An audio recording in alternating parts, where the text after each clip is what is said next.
Hola, yo soy Julieta Fierro. Soy astrónoma. Trabajo en el Instituto de Astronomía de la UNAM. Hace mucho que no hago investigación, me dedico a la divulgación de la ciencia. Y pues en eso he hecho muchas cosas. Pues he escrito libros, he trabajado en museos, he participado en los medios, pero lo que más me gusta es estar con ustedes, estar con la gente y que hagan preguntas interesantes y que se emocionen con la ciencia. Yo de niña, pues quería ser hada, porque yo pensaba que si tuviera una varita mágica ya no habría tanta bronca. A mí la pobreza extrema siempre me ha partido el alma y me la sigue partiendo. También quería ser mamá de 12 hijos, ya se imaginarán. Tenía mis peluches y yo quería que fueran bebés de veras. Quería tener una niña así bonita como Emma, por ejemplo. Y pues también quería trabajar en un circo y tener un elefante. Y todas las navidades lloraba porque pues no llegaba el elefante. Cuando me invitaron a la India dije, ay, finalmente me voy a subir a un elefante.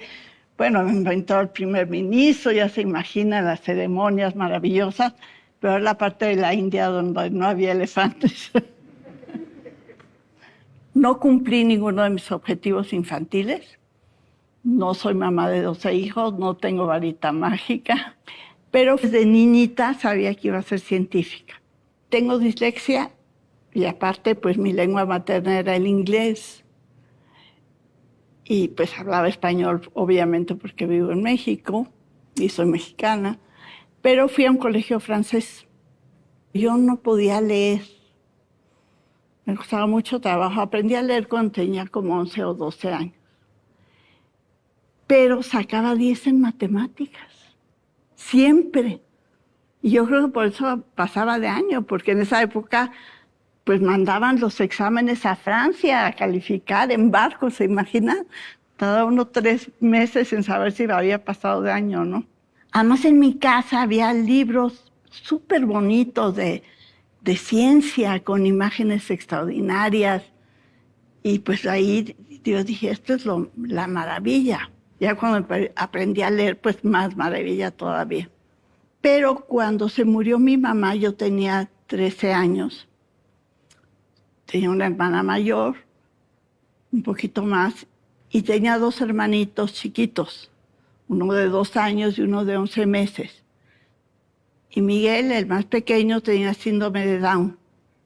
Y yo quería que aprendiera todo. O sea, quería que aprendiera a escribir y a hablar y ciencia, por supuesto. Y él fue el que me enseñó a enseñar ciencia fácil. Entonces, mi mejor profesor de toda la vida fue mi hermano Miguel. Las cosas eran muy difíciles en la casa, eran otros tiempos. Las niñas pues se dedicaban al hogar y más si tenías hermanos chiquitos. Pero mi hermana y yo pues pensamos que teníamos que estudiar, que era nuestra salida en la vida. Y mi hermana, la grande, que tenía 15 años, que era la mamá, me dijo, no, tú eres tontita, mejor estudia física. Y en esa época estábamos mal informadas, pero pensábamos que si entrabas a estudiar física podías dar clase en las prepas. Entonces dije, no, pues voy a estudiar eso porque así nos podemos escapar de la casa y podemos estudiar y trabajar. Y en esa época la física no me gustaba. Ahora pienso que es la manera extraordinaria, lógica, interesante, fantástica de entender a la naturaleza. Pero en ese momento, pues, yo decía, la física, qué horror, aprenderse de memoria las ecuaciones, en fin, como se enseña la ciencia, horrible, ¿no? Pero ya llegando a la Facultad de Ciencias, había un anuncio equivocado y decía carrera de astrónomo. Y yo dije, estaba mal, para hacer carrera de astrónomo hay que hacer un posgrado. Pero este semestre solo tomé 2 materias optativas, una en la mañana y otra en la noche, para poder trabajar en el día. Era yo intérprete simultánea. Una vez fui a una prepa a pedir trabajo y me dijeron que no. Yo creo que hasta la fecha se arrepienten. Y entonces, bueno, pues finalmente llegó el movimiento estudiantil del 68, era la época del amor y la paz, los hippies. Y entonces, pues, me fui de mi casa y yo dije, no, yo voy a estudiar y voy a ser científica. Y bueno, pues aquí estoy ahora. Esas dos materias que tomé en la Facultad de Ciencias con Manuel Peinbert, que es uno de los grandes científicos mexicanos, y con Eduardo Schmitter, que después se fue a catequizar al África. Su clase en la noche, éramos 3 alumnos, eran la prehistoria de la física, ¿no? Que éramos pocos estudiantes. Y tenía tarántulas vivas en la oficina, sueltas. Entonces estaba uno tomando clase y pasaba la nena, así se llamaba, así por el techo. Y bueno, pretendíamos que estábamos buscando las estrellas, pero en realidad era el pánico de la nena. Eduardo sigue en África, en un lugar muy pobre. Y cuando yo era funcionaria de la Unión Astronómica Internacional, conseguí un telescopio fantástico. Y le escribí, le dije, Eduardo, te voy a mandar un telescopio para tu comunidad. Y me dijo, no, pues no puedo, porque si alguien ve que llegan cajas, se las van a robar. Van a pensar que es algo muy valioso. Lo es, pero pues aquí no hay ni corriente eléctrica. Se lo regalé a Cuba. Pero sí, pero Eduardo sigue ahí y sigue ayudando a la gente más pobre. Así es que bueno, pues ya después me puse a investigar con Manuel Peinbert y un día lo invitaron a dar una conferencia. Y me dijo, pues ve tú, y me fue bien y me siguen invitando. Luego lo invitaron al Canal 11, que era el crimen perfecto, porque nadie lo veía en esas épocas. Daban clase por televisión de matemáticas, imagínense. Y entonces me fue bien y todavía estoy en el Consejo Ciudadano del Canal 11. Y así luego lo invitaron a escribir un libro y me dijo, escríbelo tú, y me siguen invitando a escribir libros. Así es que Manuel, aunque está muy desilusionado de mí, pues es el que me dio el regalo de hacer divulgación. Bueno, pues esa es Julieta Fierro. Ah, bueno, tengo 2 hijos nada más, un perrinieto y un nieto. Y cuando empezó la pandemia, él todavía no cumplía ni 3 años. Entonces a mi hijo se le ocurrió que yo le diera clase todos los días por internet. Entonces me pasaba el día pensando cómo le enseño yo a este niño a leer, a escribir, matemáticas, ciencia. Compré libros de magia y veía cosas de experimentos, en fin. Se me pasó un poco la mano, como por mis pobres hijos,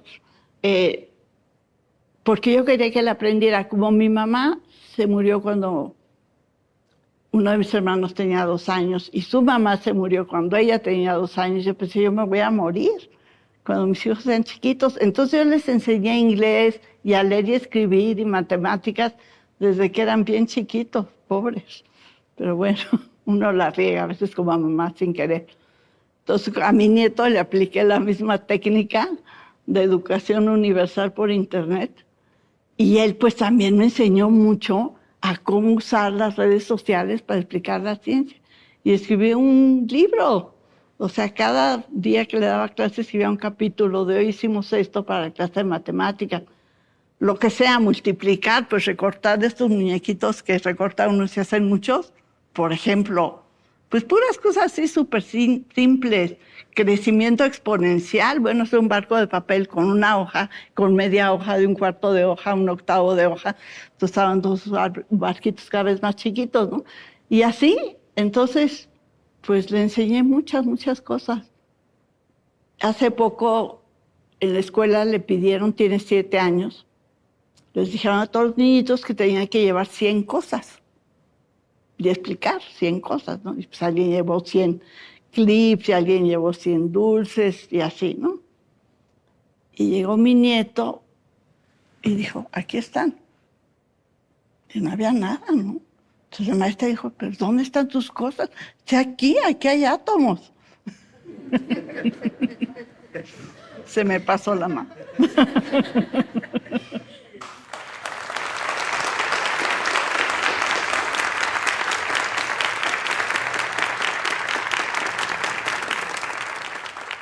Hola Julieta, ¿qué tal? Mi nombre es Brenda y me gustaría preguntarte, para ti, ¿qué es la ciencia y por qué consideras que es tan importante su divulgación? Gracias por tu pregunta, Brenda. Para mí la ciencia es la manera de entender a la naturaleza. Y además algo que me fascina la ciencia es su poder de entender las cosas y su poder de aceptar que nos equivocamos. Algo que me fascina de la ciencia es su capacidad de reconocer que no tiene la verdad. Y para eso quiero que me traigan esa bolsita y que pasa tú, Brenda, y pasen ustedes dos, vengan. Se tienen que poner aquí, muy cerquita de mí. Vengan, los tres, pasen, suban. No les va a pasar nada, no se los va a comer un dragón. A ver, tú ponte aquí, tienes que estar muy cerquitita de mí.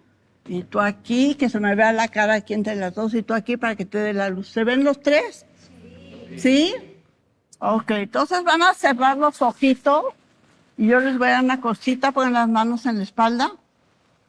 Entonces yo les voy a dar a cada quien una cosa. La pueden tocar, no la pueden ver, pueden abrir los ojos, pero no vean la cosa. Entonces aquí yo me voy a asomar entre ellas.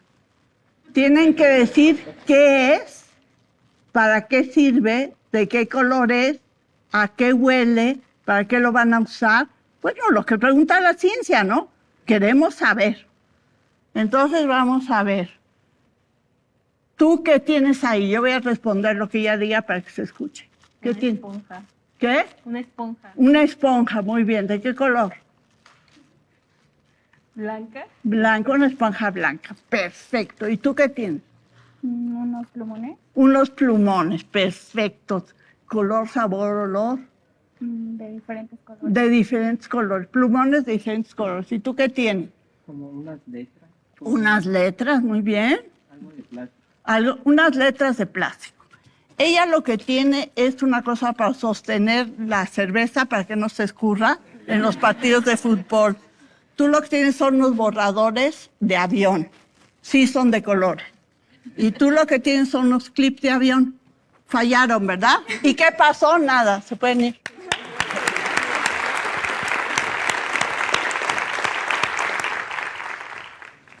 Contestando tu pregunta, Brenda, a mí lo que me fascina de la ciencia es que sabemos que no tenemos la verdad. Tenemos verdades parciales. Si yo les hubiera dado un detector o chance de ver el objeto o leer las instrucciones, pues hubieran sabido luego lo que. Es decir, eso me gusta de la ciencia, que siempre se renueva. Siempre hay cosas nuevas que inventar. Y a diferencia de la vida diaria que te critican y te sientes fatal, en la ciencia es al revés. Si te equivocas, pues avanzas. Si vas a un congreso y te dicen está mal, en lugar de sentarte a llorar en la noche, bueno, lo haces, pero finges que no, te permite avanzar. La ciencia se evalúa todo el tiempo. Nuestros alumnos, nuestros colegas, cuando mandas un artículo a revisión, en fin, en los congresos, las universidades te evalúan, el CONACYT te evalúa, pero eso le da fortaleza a la ciencia. Entonces, a mí lo que me fascina de la ciencia es su libertad y su diversidad. Además, ¿sabes qué, Brenda? Que la ciencia es una fuente inagotable de felicidad. Y para demostrar eso va a pasar el galán que está a tu lado, y usted que está ahí tan seriecito, y usted, por favor, la señora de los aretes bonitos. Oh, ella. Tú ya pasaste, Brenda. Pues, ¿qué pasó? ¿Se pueden poner de pie aquí los tres? Y me trae mi bolsa de sorpresas, por favor. Muy bien. Gracias. Bueno, entonces, ¿por qué hacer ciencia? Bueno, porque todos buscamos la felicidad, ¿verdad? Todos. ¿Qué características tiene la felicidad? Pasa. Yo estoy feliz de estar aquí, y me aplauden y todo el mundo me trata muy bien, pero al rato, qué sé yo, hay un embotellamiento y ya no voy a ir a mi casa y se inunda el coche y bueno, ya pasó la felicidad, ¿verdad? Sí. A ti te consta que Sí. pasa. Bueno. Otra cosa que pasa es que la felicidad es relativa, depende con quién nos comparemos. Vamos a suponer que a ti te doy este chocolate. Y dices, claro, se dio cuenta que soy lo máximo. Pero ¿qué tal si a ti te doy 2 chocolates? Entonces tu nivel de felicidad ya bajó, ¿verdad? Prefirió al guapetón que a mí. Pero vamos a suponer que a él le doy este dulce ya lamido.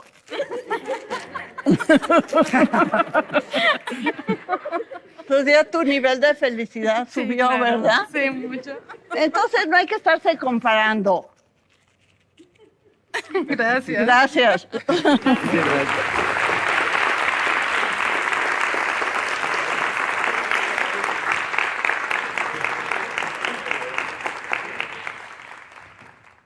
¿Qué produce felicidad?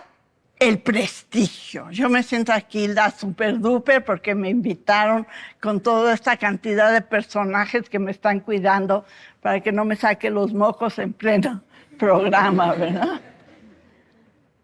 Pero ¿saben qué también produce felicidad? La familia, sobre todo después de la pandemia, ¿verdad? Los amigos, hay que tener amigos. Por eso muchos viejitos nos deprimimos porque se van muriendo nuestros amigos. Hay que buscar nuevos siempre. Pero algo que siempre produce felicidad son los retos. No los retos triviales, no los retos inalcanzables, sino los retos complicados. ¿Qué es lo que nos ofrece la ciencia? Nos empuja a retos complejos todo el tiempo. Yo soy la peor cocinera del mundo. Si no me lo creen, mis 2 hijos se casaron con chefs. ¿Cómo estaría la cosa? Si me piden que haga una quesadilla, a veces me salen. No siempre, pero bueno. O sea, eso no es un reto para mí. Pero ¿qué tal si tú me invitas, se ve que sabes cocinar, y me explicas? Entonces para mí sería un reto muy difícil, pero si logro que me ayudes a hacer un guiso, pues voy a estar feliz. Pues la ciencia tiene eso. Todo el tiempo nos confronta con retos, todo el tiempo. No retos triviales, o sea, no es hacer suma. No retos imposibles, no es que yo quiera llegar a la luna, ¿verdad? Pero sí retos difíciles. Y esto produce felicidad y es algo inacabable. Es decir, ser científico hace que te despiertes con curiosidad, con ganas. Y te duermes cansado, pero contento. Así es que esa es una cualidad maravillosa de la ciencia. Es una fuente de felicidad.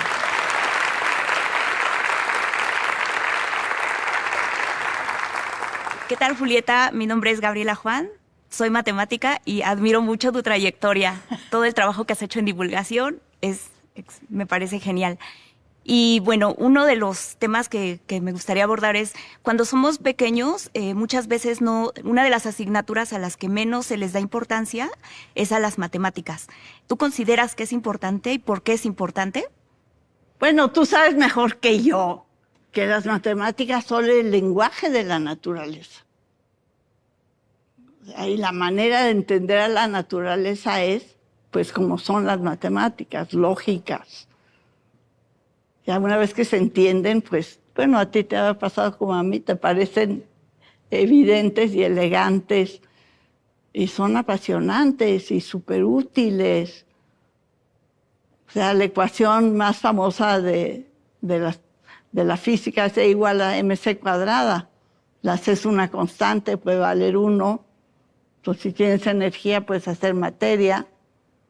Entonces, ¿qué hace la gran explosión? Bueno, pues fue una liberación de energía que creó el universo.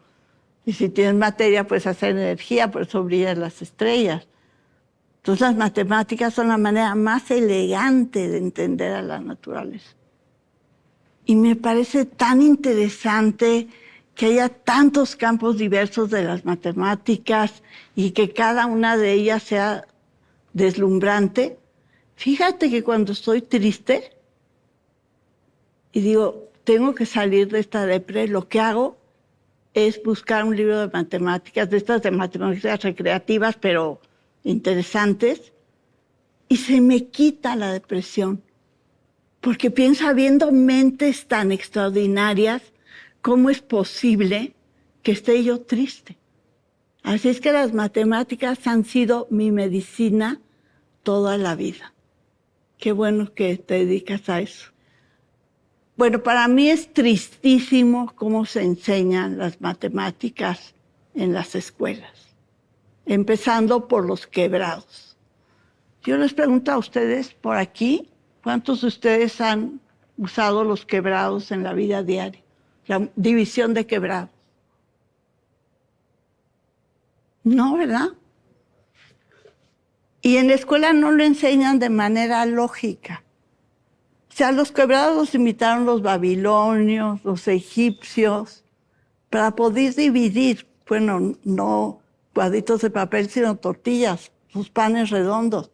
Es más fácil dividir una cosa en 4 o en 8 que en 5 o 10. Y contaban pues de 12 en 12, porque tenemos 3 falanges de cada dedo y podían multiplicar. Y la base de numeración era 60, porque 10 solo se puede dividir entre, bueno, tú sabes mejor que yo, entre 1, 2 y 5 y 10. En cambio, 60 se puede dividir entre 2, 3, un montón de números. Y entonces era más fácil usar fracciones. Por eso nuestros relojes tienen 12 horas, divididos en 60 minutos y 60 segundos. Y la circunferencia tiene 360 grados, que es más o menos el tiempo que al Sol le tarda una vuelta a la Tierra. Y solo en 5 días quedan pues de fiesta o de encerrarse, dependiendo de la cultura. Es decir, no nos enseñan matemáticas de manera lógica. Si nos regalaran un cuadrito de papel y nos dicen, bueno, vamos a dividirlo en cuartos. ¿Cuántos pedacitos necesitamos para que a cada quien le toque igual número de cuartos? Entenderíamos por qué queremos multiplicar fracciones. Si tenemos 5 personas en lugar de 4. Es decir, así los niños verían la lógica de los quebrados. No tenían que memorizar nada. Entonces a mí me duele, supongo que como a ti, que se enseñen las matemáticas de manera memorística. Las tablas de multiplicar de memoria. Así es que sí, yo cambiaría el sistema educativo. Y si nos empecinamos en enseñar fracciones, pues que sea de manera que se entienda. Gracias. Y que disfrutes mucho.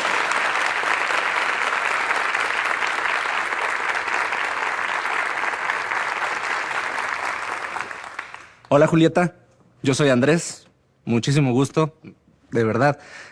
Gracias también por el detalle. Nos platicabas al inicio de esta sesión un poquito, ¿no? Sobre tu historia, cómo hace tiempo era diferente la manera en cómo las mujeres podían involucrarse en la ciencia, en la tecnología. Creo que hemos avanzado como sociedad, pero aún hay una parte importante ahí que sortear en la brecha de género. ¿Qué mensaje le darías tú a las mujeres que se quieren dedicar a la ciencia, que se quieren acercar a la ciencia para que lo puedan hacer? Pues fíjate que yo creo que el problema no es el entusiasmo de las chicas por ser científicas. Ahora está muy de moda este proyecto STEM, donde van científicos a las escuelas y les dicen a las niñas, sean científicas. El problema son el entorno social, lo que tú decías al principio. Es decir, las mujeres tienen un mito, varios mitos que las anteceden. Vivimos sumergidos en una historia. Si me traen una bolsa, les puedo platicar a qué me refiero. Gracias.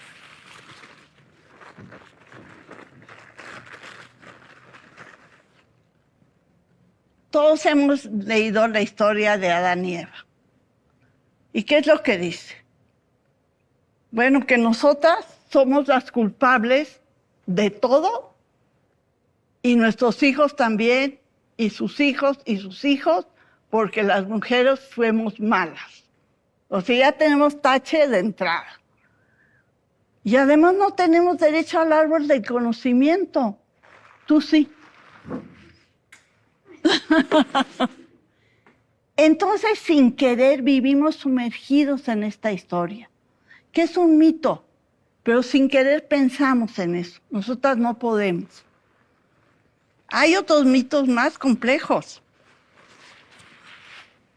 Estaba una diosa en el templo mayor y llegó una plumita y le embarazó. Casualmente. En varias religiones también casualmente se embaraza la mujer. ¿Y qué hizo su hermano? La destazó, la aventó por las escalinatas del templo mayor y de ahí salieron las estrellas. ¿Qué nos dice ese mito?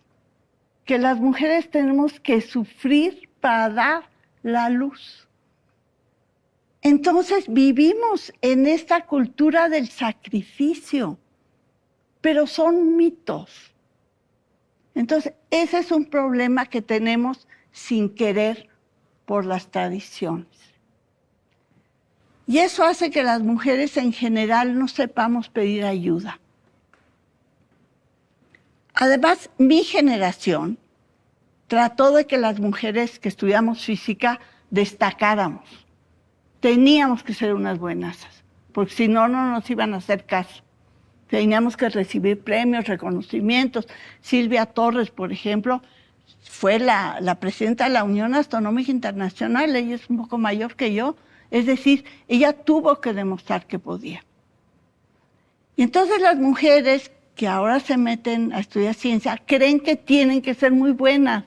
No se dan cuenta que no es necesario. Ya sabemos que hay mujeres que han sacado premios Nobel en un montón de campos diferentes.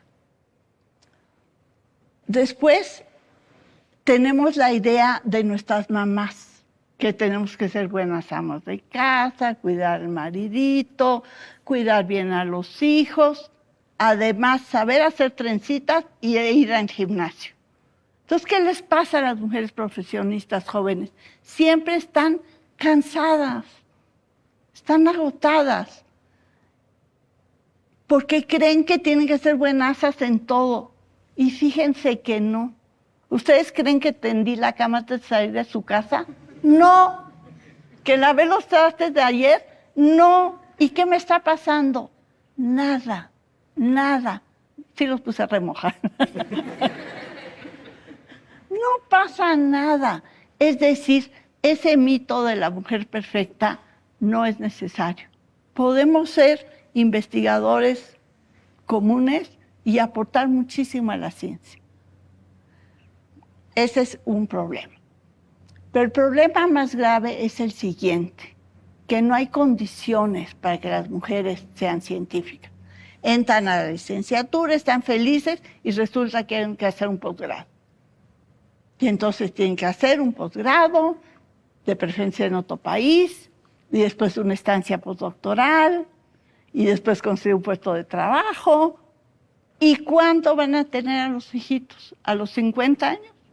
No pueden, ni tienen la fuerza física, ni pueden. Y no hay condiciones para que las mujeres mexicanas puedan hacer posgrados y al mismo tiempo tener hijos. No se prolongan las becas de posgrados si te embarazas.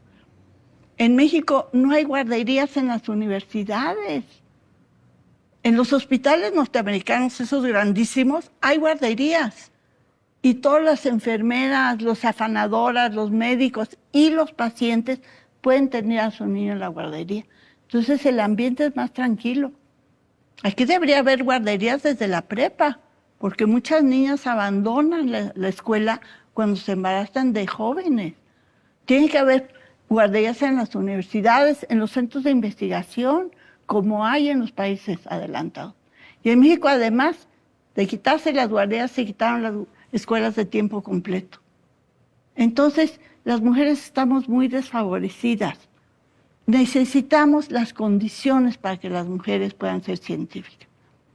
Y son necesarias, por supuesto. No sé si algunas de ustedes son muy jóvenes, pero les han hecho la pruebita del cáncer de mama. Es un apachurramiento que ni se imagina. ¿Ustedes creen que si los señores les apachurraran así sus partes, no habían inventado algo mejor? La mitad de las mujeres jóvenes del mundo sufren de problemas menstruales. Todas las mujeres adultas pasamos por la menopausia. ¿Y qué pasa? No, las mujeres están en sus días. Están raras, les cambió la hormona. No estamos sufriendo. ¿Qué tal los cinturones de seguridad de los coches? ¿Qué tal que no hay chalecos antibalas para las mujeres?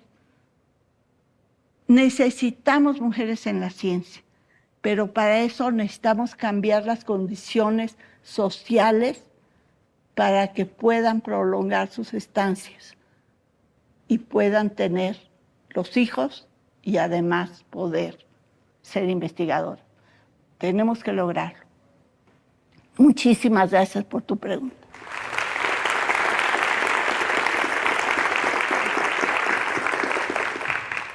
Hola Julieta, mi nombre es Elsie Cardona y me encanta tu historia.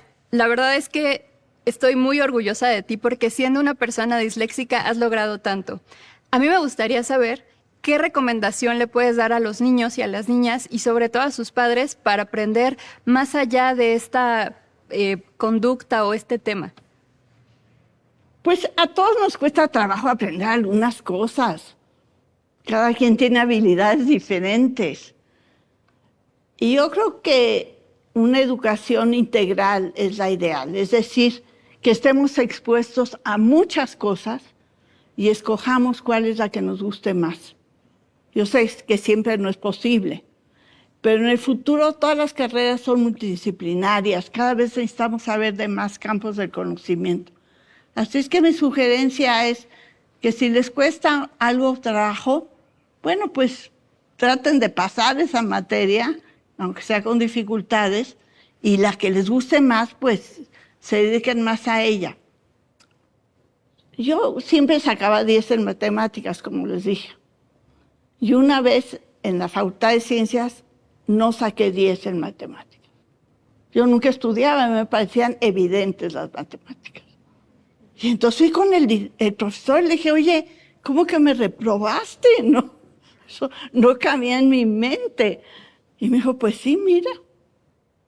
Y desde entonces me di cuenta que no sabía. Entonces empecé a estudiar la clase. Antes de ir a la clase, no faltaba clase y estudiaba después de la clase. Y desde entonces todos los días estudio un rato, lo que sea, pero estudio cada día. Y yo soy de la opinión que así tiene que ser. Existe un proyecto de la UNESCO que se llama la educación de por vida como derecho humano. Se creó hace poco, yo soy parte de los asesores, y la idea es que todos sepamos que podemos aprender. Aunque nos sentamos negados, que yo siento que soy negada a la cocina, pero bueno, sé que tal vez podría aprender si alguien me ayudara mucho. Por ejemplo, trato de tocar el piano, soy malísima, pero digo, bueno, si yo tengo que poder tocar el piano. Bueno. También se trata de que la educación básica puede ser híbrida. Es decir, si estamos tomando una materia y no la entendemos, que podamos tomar la misma clase con otro docente, porque cada persona piensa y entiende las cosas de manera diferente. No importa que tenga algún tipo de discapacidad. Mi hermano Miguel inventó su propio idioma. Y bueno, él hablaba diferente y todos aprendimos, bueno, a regular, a entender lo que nos decía. Después, la idea es que aprendamos todos a actualizarnos. Es decir, que sepamos que nuestras habilidades van a tener que cambiar. Y más ahora con todas estas herramientas nuevas y tanta tecnología, pues dentro de 20 años ya no va a ser la misma. Y después que algunos de nosotros nos tengamos que reinventar, porque la oferta de trabajo va a cambiar. Entonces, este instituto lo que quiere es que la educación sea por vida y que todos podamos aprender cuando querramos lo que querramos. Y además que sea un derecho universal y que incluya a la cultura. Y por eso estoy yo ahí, para tratar de que la ciencia también sea parte del acervo cultural al alcance de todos. Va a ser difícil porque hay muchísimas lenguas en el planeta y culturas distintas, y tener suficientes materiales gratuitos, masivos, a distancia para todos va a costar mucho trabajo, pero hay que empezar.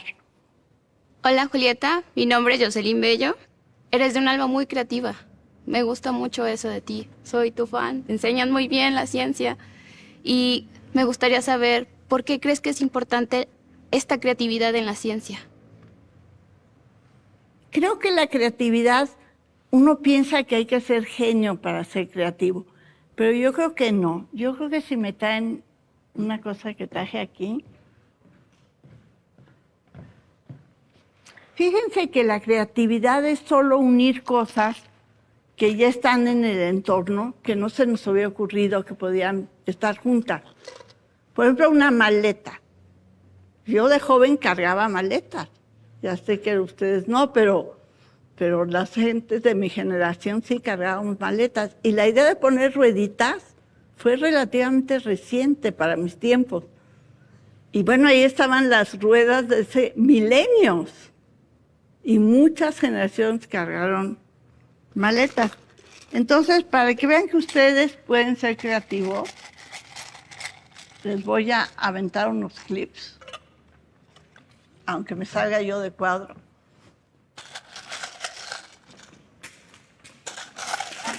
Así que la luz.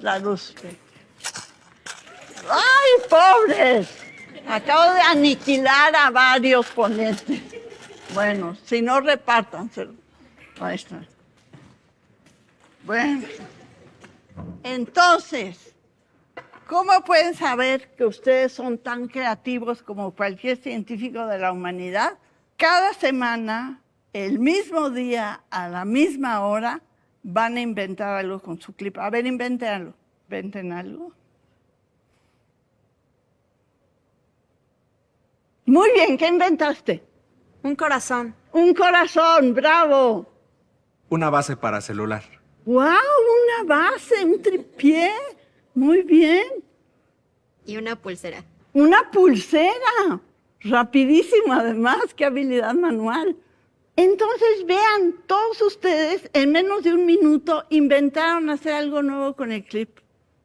Entonces, cada semana, el mismo día, a la misma hora, inventen algo nuevo.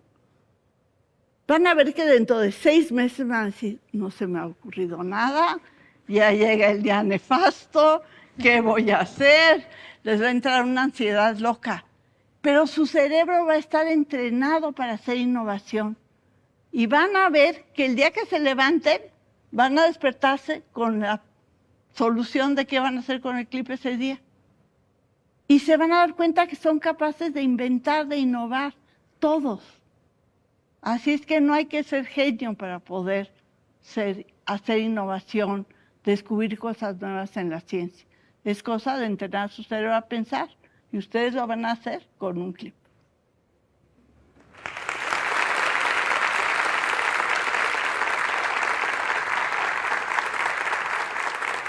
Hola Julieta, ¿cómo estás? Yo soy Diana. Bien, muchas gracias. Hablando de las próximas generaciones y con base en tu experiencia, ¿por qué descubrimientos y avances crees que sean responsables en las próximas décadas? Muchas gracias por tu pregunta, Diana. Bueno, a mí me emociona muchísimo de lo poquito que sé en los campos del conocimiento, que es en la astrofísica. Un celular, por ejemplo. Muchos de ustedes deben tener celulares. ¿Y eso es por qué existen? Bueno, porque hubo investigación en ciencias básicas desde hace décadas para tener productos ligeros, ¿En qué tiene que ver con la astronomía con eso? Bueno, tienes una buena cámara en tu celular, porque la astronomía necesita poca luz para detectar las señales luminosas. Tiene una memoria tan amplia porque la astronomía necesita miles de millones de datos y por eso tiene esa memoria tan buena. ¿Cómo funciona el posicionador global? Bueno, pues hace más de 100 años, Einstein se dio cuenta que si colisionaban dos objetos en el espacio con mucha materia, se iban a producir ondas gravitacionales que iban a avanzar por el universo. Así como si echas unas piedras en un charco de agua, avanzan las ondas, igual. Entonces, unos investigadores dijeron, bueno, si llega una onda gravitacional, se va a mover la Tierra. Y pusieron unos satélites alrededor de la Tierra para ver si se movían cuando llegaban las ondas gravitacionales. El experimento falló, como muy a menudo falla la ciencia. Pero ¿qué pasó? Se perfeccionaron los posicionadores globales. Y por eso ahora tienes Waze, Google Maps, todas estas innovaciones.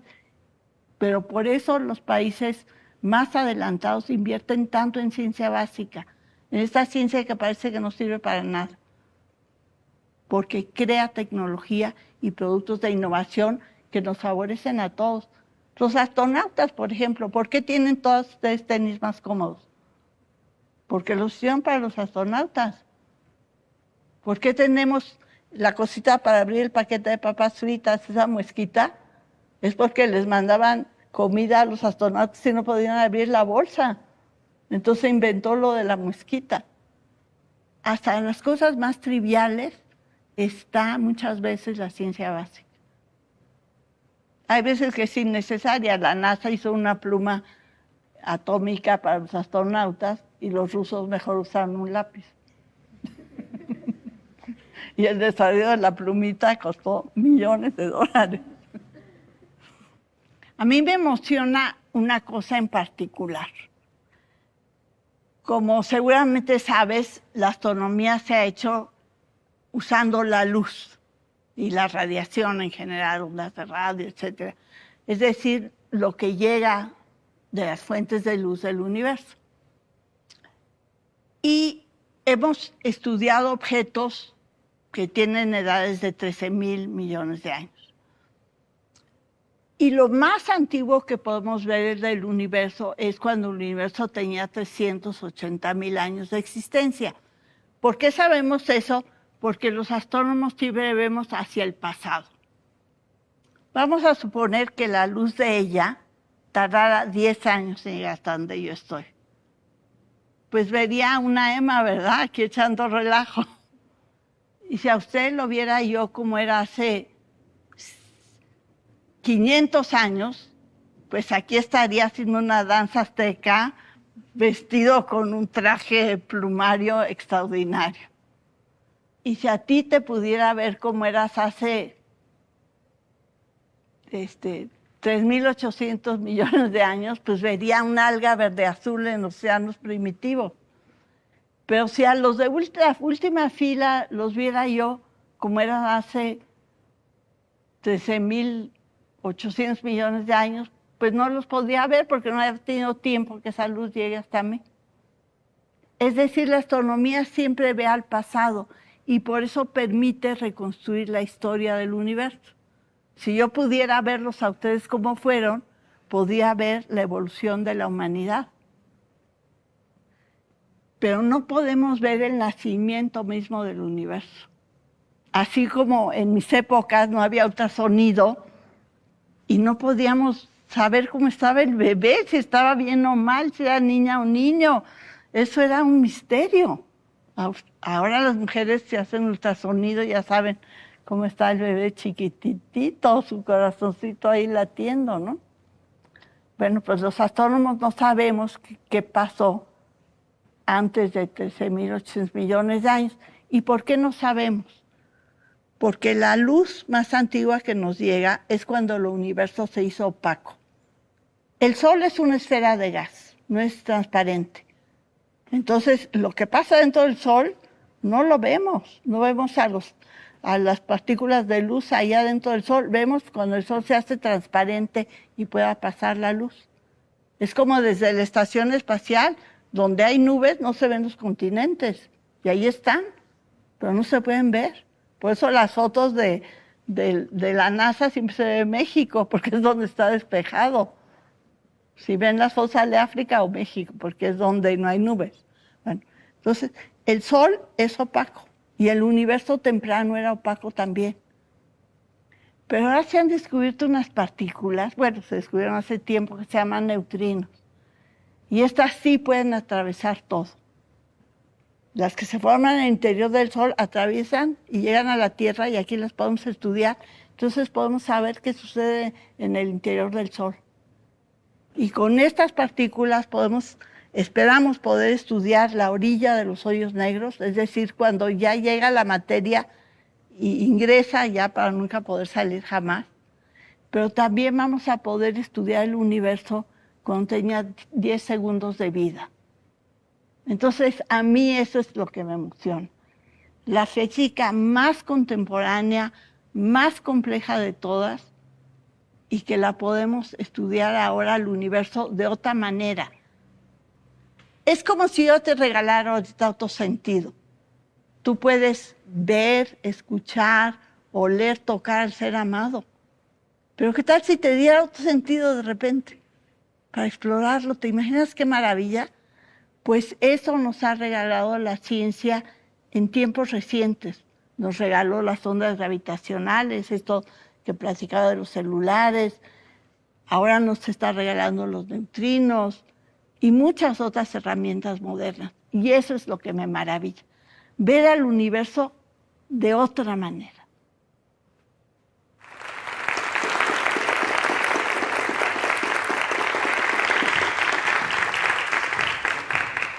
¿Qué tal, Julieta? Soy Berenice, soy farmacéutica. ¿Y qué te hace ilusión de todos tus descubrimientos y cuál es el más importante para ti? Pues, y como te dije desde un principio, yo no hago investigación. Manuel me condujo al camino del pecado, que es la divulgación de la ciencia. Entonces, en realidad no he descubierto gran cosa. Lo que trato de hacer es encontrar maneras de explicar la ciencia de manera sencilla, que se entienda, que sea tan evidente que sea imposible no entenderla. Te voy a dar un ejemplo. A ver, mira. Por ejemplo, para explicar cómo encontramos la distancia de las estrellas. A ver, pon tu dedo aquí cerca de tu cara y velo con un ojo y con otro. Ve un ojo y después cero. Todos háganlo, por favor, para que sean astrónomos de bolsillo saliendo de aquí. Entonces, ¿qué le pasa al dedo? Respecto del fondo brinca, ¿verdad? Voy a ponerlo lo más lejos que pueda, lo más lejos. Ahora vuélvelo a hacer en lo más cerca. ¿Cuándo brincó más? Cuando está cerca. Entonces, ¿cómo hacemos los astrónomos para saber la distancia de las estrellas? Pues lo mismo, ¿verdad? Vemos a las estrellas desde dos puntos de vista de la órbita terrestre y por eso sabemos si están lejos o cerca. En la técnica del brinco del dedo. Entonces, lo que yo trato es de explicar las cosas así, de manera fácil. Y también trato de que la ciencia sea divertida. O sea, por ejemplo, ahora ya se sabe que los extraterrestres podrían no ser verdes. ¿Y por qué lo sabemos? Porque se han descubierto planetas extrasolares que vienen vestidos como tú. Son morados. A ver, ponte en plan, soy un planeta. Muy bien. ¿Por qué? Están buscando planetas con estructura verde, como tus pantalones. Pero no se encontraron y se encontraron unos morados. Y resulta que hay unas bacterias en la Tierra que no usan fotosíntesis con el sol, sino que utilizan radiación infrarroja, la del calor. Y no usan oxígeno para su fotosíntesis, usan compuestos azufrados y nitrogenados. Entonces ahora se piensa que es posible que haya planetas donde no evolucionan las plantas tipo clorofila, sino este tipo de organismos que son morados. Así es que ahora los extraterrestres son morados. Eso me gusta de la ciencia, que se entienda por qué es así, por qué podemos saber estas cosas. Yo los invito a que se acerquen a la ciencia. Aunque sea por el gusto, por curiosidad, igual que nos puede gustar una canción o tomar clases de mambo o lo que sea, por el gusto de descubrir las mentes humanas. Y también que busquen soluciones para resolver los problemas sociales, pero que se acompañen con una gotita de ciencia. Que no les dé miedo acercarse a las nuevas tecnologías. Si viene la inteligencia artificial, acuérdense que ni es inteligencia ni es artificial. Entonces sí pueden aprender a usar las nuevas herramientas de conocimiento. Y busquen la ciencia nada más por el gusto de ver lo que nos rodea, de las maravillas del universo, de cómo estamos tratando de comunicarnos con las ballenas. Porque qué tal si vemos a los extraterrestres morados y llegan aquí. Podemos medio comunicarnos con los perros, con los primates superiores, los elefantes. Pero las ballenas, que son tan inteligentes, grabamos sus señales, se las mandamos de regreso, nos contestan. ¿Y qué nos están diciendo? No sabemos. Entonces, si te presenta un extraterrestre, pues hay que ir averiguando cómo le platicas, ¿no? Entonces, incluso los lingüistas se pueden acercar a la ciencia. Las ciencias modernas son multidisciplinas, son divertidas y se siente uno feliz cuando se acerca a ella. Y bueno, si se dedica uno a la ciencia, pues aquí tenemos una matemática que sonríe ante a la ciencia. ¿Sí? ¿Me traes mi libro, por favor?